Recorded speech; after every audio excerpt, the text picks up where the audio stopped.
இப்போ நான் அந்த கோபம் ஆதங்கள்லாம் சொன்ன விஷயத்துக்கு நான் பதில் சொல்றேன் என்னன்னா, சார் எனக்கு ஓட்டு போடும்போது இவ்வளோ பேர் 16 கோடி பேர் ஓட்டு போட்டாங்க சார். யார் ஓட்டு போடுவாங்கன்னு எனக்கு தெரியாது சார்.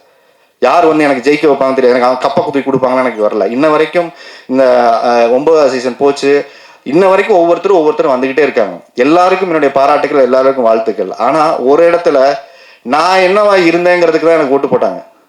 இந்த படம் என்னவா இருக்குன்னு பார்த்தா அதுக்கு நீங்க ஓட்டு போடுங்க. ஆனா முன்னாடியே ஜட்ஜ் பண்ணாதீங்க. இது நல்லா இருக்கு, இது நல்லா இல்லை, இவன் ஏன் வரணும், அவன் ஏன் வரணும்னு ஏன் கேட்குறீங்க? யார் வேணா அந்த சினிமாவுக்கு வரட்டும். எனக்கு ஓட்டு போட்ட வாக்காளர்கள் நம்பி தான் இந்த படம் எடுத்திருக்கிறேன். அவங்கள நம்பி தான் 27ஆம் தேதி வர்றோம். ஏன்னா சொன்ன வார்த்தை அது ஒன்று மாதிரி, சார் அவர் ஓட்டு போட்டவங்கெல்லாம் முடிச்சுட்டு வீட்டுக்கு போயிட்டாங்க. அவங்க ஒய்ஃப் ஸ்ரீலங்கெல்லாம் இருக்கலாம், அவங்கெல்லாம் அப்போ பார்த்தாங்க.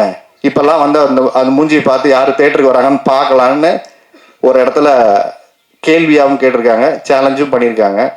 இந்த சேலஞ்சை நான் ஒரு இடத்துல என்ன சொல்றேன்னா, நான் நல்ல படம் எடுத்துட்டு வந்து கொடுக்குறேன், பாருங்க, நல்லா இல்லையா விமர்சனம் பண்ணுங்க, திருப்பிக்கிட்டு ஒரு படத்தை எடுத்துக்கிட்டு அவனை ஓட மாட்டேன். மைண்ட் எங்கேயும் இந்த சினிமாவை விட்டு நான் ஓட மாட்டேன்.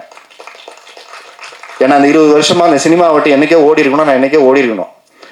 நீங்க வைக்கக்கூடிய ஒவ்வொரு விமர்சனங்களையும் அது எது சரியா இருக்கோ எடுத்துக்கிட்டு திருப்ப வரேன்.